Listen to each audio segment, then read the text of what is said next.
76e Assemblée générale de l'ONU, le président de la République prendra la parole du haut de la tribune des Nations Unies en 11e position. Une assemblée qui va se focaliser sur la Covid-19 avec comme thème miser sur l'espoir pour renforcer la résilience afin de se relever de la Covid-19, reconstruire durablement, répondre aux besoins de la planète et revitaliser l'Organisation des Nations Unies. À Mwenga, dans le sud Kivu, l'épidémie de choléra progresse. 14 aires de santé sur les 22 que compte le territoire sont touchées. On parle actuellement de 138 cas, dont 11 décès. Et en soi, on revient dans le résumé du week-end avec la qualification de Maniema Union en 16e de finale de la Ligue de champions de la CAF, mais aussi les différents championnats nationaux et internationaux avec notre expert maison. Nouvelle édition du journal sur Télé 50. Bienvenue à tous. L'actualité dominée ce lundi par la 76e session ordinaire de l'Assemblée générale des Nations Unies qui se tiendra à New York. Le chef de l'État, Félix Tshisekedi, prendra la parole demain mardi en 11e position. Une intervention prévue à 11h, heure de New York et 19h, heure de Kinshasa, placée sous le thème « Miser sur l'espoir pour renforcer la résilience afin de se relever de la Covid-19, reconstruire durablement, répondre aux besoins de la planète et revitaliser l'Organisation des Nations Unies ». Ces assises mettront un accent particulier sur la vaccination contre la Covid-19, surtout pour le continent africain qui peut constituer un frein dans la lutte contre cette pandémie qui touche le monde. Et à la tribune des Nations Unies, Félix Tshisekedi va s'adresser au monde en sa double qualité de président de la RDC et président en exercice de l'Union africaine. Qu'attendre de ce grand oral, le deuxième de la série après sa première participation en 2019? Crispin Chibukonfoa s'est penché sur la question. Depuis Lubumbashi où il séjournait, le chef de l'État congolais s'est envolé pour New York aux États-Unis en vue de participer à la 76e session de l'Assemblée générale des Nations Unies. Cette session est une occasion pour les chefs d'État du monde d'échanger sur les grandes questions qui préoccupent la planète, notamment cette pandémie qui a privé les dirigeants du monde ces grands rendez-vous annuels en 2020. Miser sur l'espoir pour renforcer la résilience afin de se relever de la COVID-19, reconstruire durablement, répondre aux besoins de la planète, respecter les droits des personnes et revitaliser l'Organisation des Nations Unies est le thème de cette 76e session. Félix Tshisekedi va prendre la parole ce mardi 21 septembre à la tribune des Nations Unies en sa double qualité de président de la République démocratique du Congo et de numéro 1 de l'Union africaine. C'est grand oral, le deuxième de la série après sa première participation en septembre 2019 est très attendu car il permettra au président Tshisekedi de faire entendre la voix de l'Afrique et de son pays, la République démocratique du Congo. Le président congolais devra donner sa vision pour arriver à immuniser le monde et particulièrement l'Afrique de la COVID-19. De la prévention au traitement avec en exergue les vaccins, il va défendre ses propositions presque déjà publiques qui privilégient une vaccination de masse, la fabrication des vaccins en Afrique ainsi que la poursuite des recherches sur différents traitements. Parlons santé au sud Kivu, dans le territoire de Mwenga. L'épidémie de choléra s'est accrue en moins d'une semaine dans la zone de santé de Kitutu. Pour le médecin du territoire, le docteur Olivier Kabarata, contacté par nos confrères d'actualité.cd, le nombre de cas est passé de 96 à 138, dont 11 décès qui touchent 14 aires de santé sur les 22 que compte le territoire. Le sujet reste d'actualité. Le ministre de l'Enseignement supérieur et universitaire a publié la liste des établissements autorisés à organiser la faculté des médecines. Seuls 16 parmi les centaines que compte le pays ont été choisis sur base du rapport du Conseil national de l'ordre de médecins présenté et adopté lors des travaux des États généraux de l'ESU, jugeant les autres établissements non viables, à l'instar de l'université protestante au cœur du Congo. Pour en parler, nous sommes en ligne avec le recteur de cet alma mater, M. Dieudonné Mbaya Tchakani. Bonjour, dites-nous comment avez-vous accueilli cette décision du ministère? Bien, je crois qu'il y a un débat aujourd'hui au sujet de réforme. Je prends d'abord une note historique avant de passer à la note de la quintessence des réformes en vigueur. Sur le plan purement historique, l'enseignement au Congo, l'enseignement universitaire, cela s'entend, a organisé un jubilé de 50 ans, un jubilé d'or. À cette occasion, il a été fait un examen du cheminement de cet enseignement. Et de ces assises-là est sorti le programme officiel qui est en application aujourd'hui. À mon humble avis, la phase ultime de ces réformes devait être une révisitation de ce programme. Et les réformes ne se font pas 3 mois, 6 mois ou 7 mois après la mise en place d'un gouvernement. Ça devait être le fruit d'une réflexion des commissions ad hoc révisitant le programme pour voir dans quelle mesure les programmes qui ont été mis en place ne nous ont pas permis d'accéder au tableau de l'excellence continentale et mondiale. Bon, la décision vient de notre ministre des tutelles. Nous attendons de pouvoir la recevoir officiellement afin de réagir par voie administrative. Mais d'entrée de jeu, je dis que c'est une mesure que nous avons reçue avec froid et avec tristesse. Parce que nous estimons que le processus d'agrément de filières dans les établissements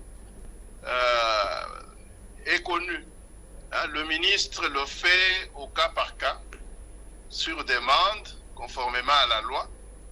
Et quand il s'agit de pouvoir arrêter ou retirer l'autorisation ou la licence d'organisation des filières, il revient au ministre de procéder de la même manière avec une ratio, en disant à l'établissement, vous avez manqué ceci, vous avez manqué cela. Alors, estimez-vous que votre établissement répond aux critères pour organiser justement la faculté de la médecine? Sur le plan purement national, il y a un certain nombre de critères qu'il faut remplir et nos efforts à nous vont dans ce sens-là. Étant donné que la perfection n'est pas, même dans les établissements auxquels on a laissé la licence, de pouvoir organiser la médecine. Didier Mbaya, merci pour ces réponses. En justice, au total, 23 prisonniers, dont une femme, ont recouvré la liberté à la prison centrale de Kindu le week-end dernier. D'après le procureur général du parquet près la cour d'appel du Maniema, cette disposition ne permet pas aux condamnés qui seront libérés de se livrer au banditisme et à la criminalité.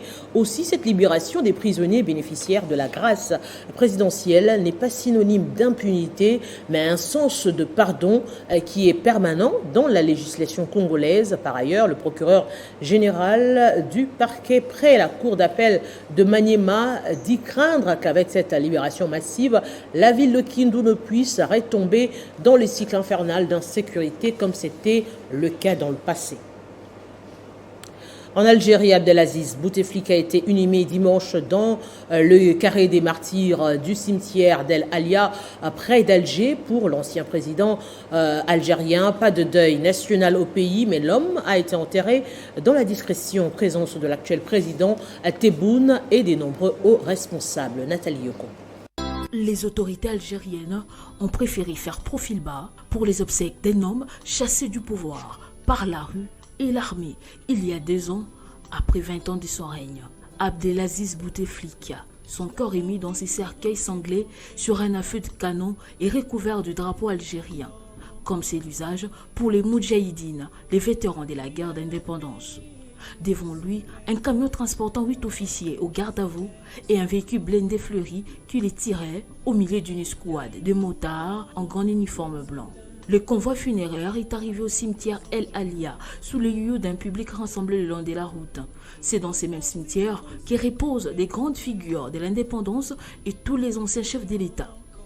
Tout le gouvernement, mais aussi les présidents Tebboune, les chefs d'état-major et des diplomates étrangers étaient là autour de la famille Bouteflika.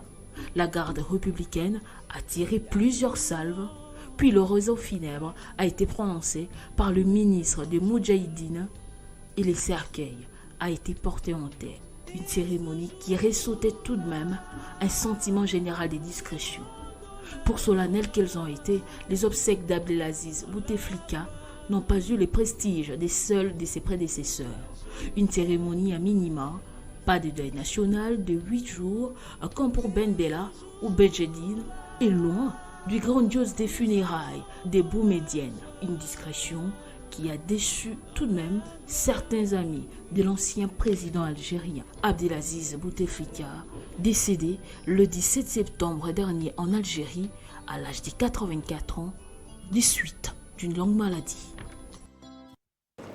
Parlons sport, Ligue de champions de la CAF, l'AS Maniema Union de Kindu a réussi à se qualifier en 16e de finale en battant les Gabonais de Bwengidi sur la marque de 2-0. En Ligue nationale de football, le FC Renaissance du Congo a débuté la saison par une défaite face à l'Étoile du Kivu. Le point sur quelques rencontres des championnats européens et de la Coupe d'Afrique des Nations au volleyball dames dont les rideaux sont tombés hier. Eh bien, c'est dans ce panorama sportif avec Christian Bokaya que nous rejoignons de l'autre côté du plateau et à qui je dis bonjour et bienvenue.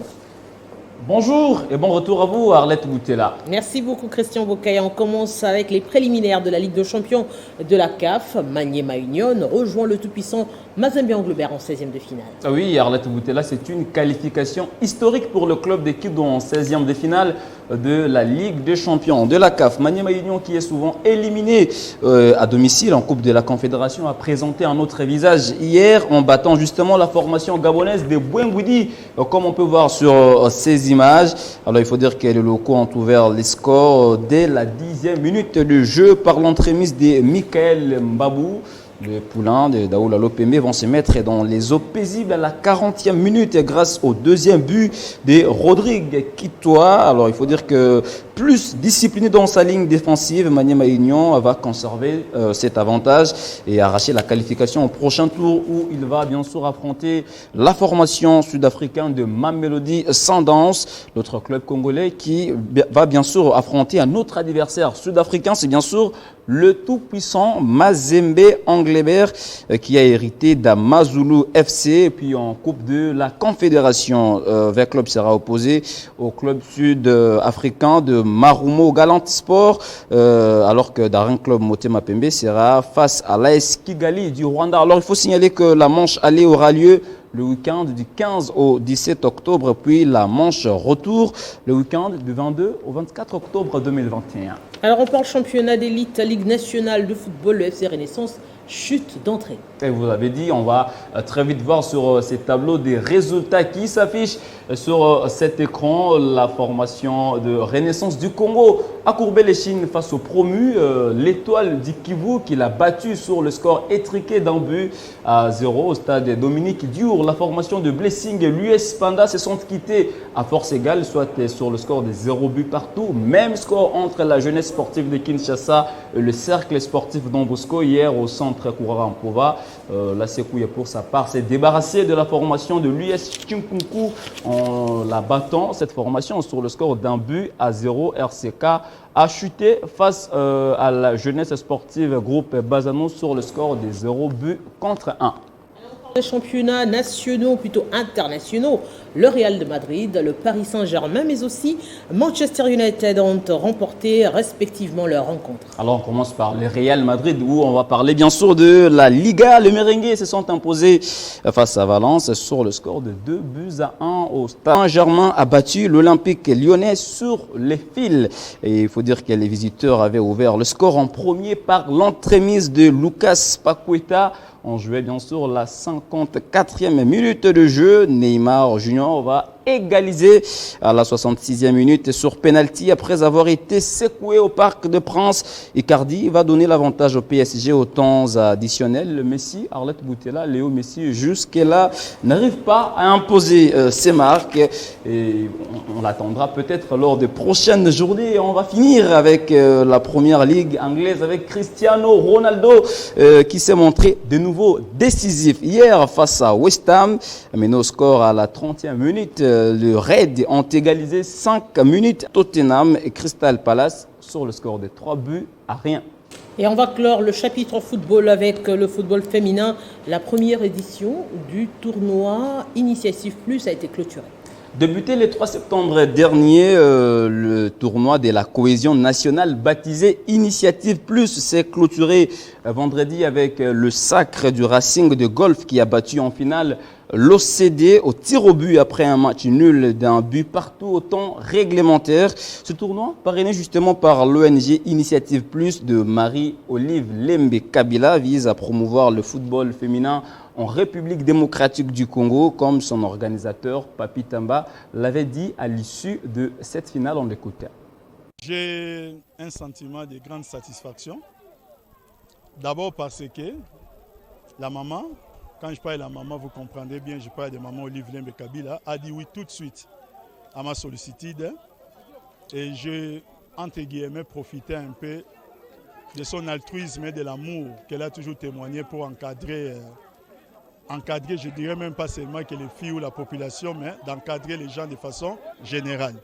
Ça nous permet aujourd'hui de sortir d'ici avec un grand sentiment de satisfaction, sachant que ça a été une grande réussite. Ce tournoi a beaucoup servi et c'est de ce côté-là que je dois dire merci à maman parce que moi je suis dans le football dans un autre contexte aussi, c'est-à-dire je fais du business dans le football.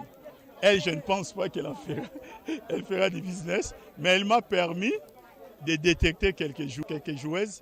Je suis déjà en contact avec elle et j'ai déjà envoyé certains profils dans un pays qui m'avait bien entendu formuler la demande. J'attends des suites et moi-même aussi, je pense que d'ici la saison prochaine, je vais monter ou je vais créer une équipe, les croyants dames. Alors on va parler cette fois-ci du volleyball, toujours avec les dames. Le Cameroun est sacré champion d'Afrique. Les Lions indomptables du Cameroun se sont débarrassés des Harambee Stars du Kenya sur le score de 3-7-1 hier à Kigali Arena dans une Coupe d'Afrique des Nations qui a failli n'est pas arrivée à son terme après 2 jours d'interruption suite à l'alignement par la Fédération rwandaise des athlètes du Brésil durant la compétition, ce qui avait d'ailleurs occasionné la disqualification du pays organisateur, qui est bien sûr le Rwanda. Le Maroc, dans le classement final, a terminé en 3e position, le Nigeria 4e, la Tunisie 5e, puis la République démocratique du Congo est bien sûr classée 6e. Christian Bokaya, merci. C'est moi qui vous remercie, Arlette Boutiela. Mesdames, Messieurs, revenons sur les titres d'actualité. La 76e Assemblée générale de l'ONU, le président de la République prendra la parole du haut de la tribune des Nations Unies en 11e position. Une assemblée qui va se focaliser sur la Covid-19 avec comme thème « Miser sur l'espoir pour renforcer la résilience afin de se relever de la Covid-19, reconstruire durablement, répondre aux besoins de la planète et revitaliser l'Organisation des Nations Unies ». À Mwenga, dans le sud Kivu, l'épidémie de choléra progresse. 14 aires de santé sur les 22 que compte le territoire sont touchées. On parle actuellement de 138 cas, dont 11 décès. Et en sport, nous sommes revenus sur le résumé du week-end avec la qualification de Maniema Union en 16e de finale de la Ligue de champions de la CAF, mais aussi les différents championnats nationaux et internationaux avec notre expert maison Christian Bokaya. Restez avec nous pour la suite du journal.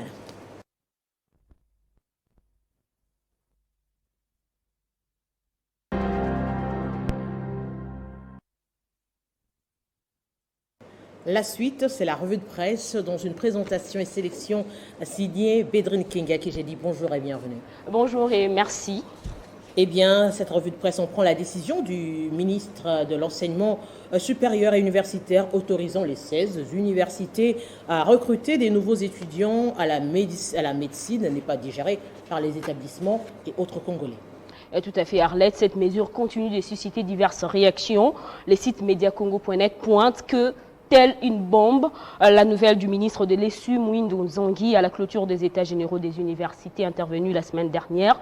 le ministre a annoncé que seules 16 universités sont autorisées à recruter les étudiants en médecine pour l'année académique 2021-2022. Et les confrères poursuivent que dans le lot des universités frappées figure l'université Simon Kimbangu USK, reconnue d'ailleurs par la qualité de ses enseignements. Et à Kinshasa, l'USK rivalise notamment avec l'UNIKIN et l'UPC, un coup dur tant pour ses étudiants que pour le corps professoral.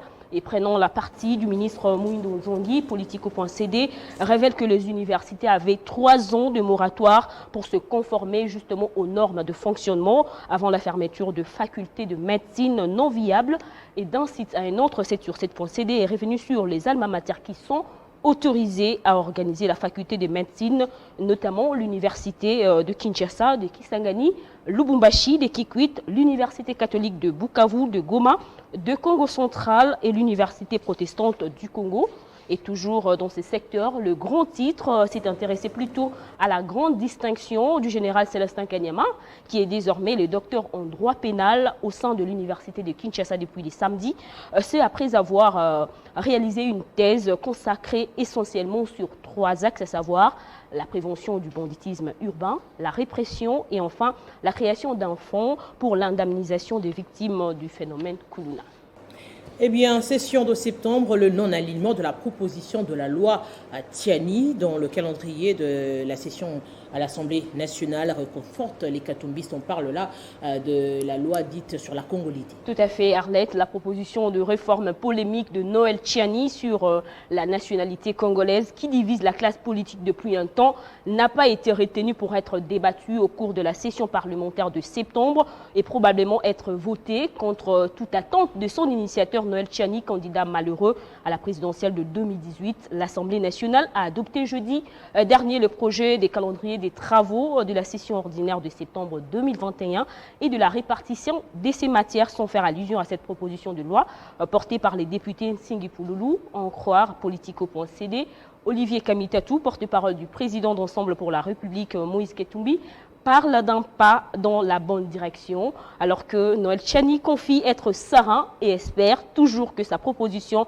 encore en étude au bureau de la Chambre basse du Parlement, deviendra enfin une loi, espérant. Olivier Kamitatou, par contre, reste formel. La loi Tchiani doit être purement et simplement bannie. Et quant aux élections prévues en 2023, la Senko et les CC veilleront au grain pour éviter la dissidence à la CENI, déjouer la manipulation et éviter toute contestation anticipée des scrutins renchéris. Forum des As à Salut. Medrine King, merci pour cette sélection. Merci à vous autant, Arlette. Ce journal, vous l'avez compris, est terminé. Merci de votre attention soutenue à Télé 50. À très bientôt.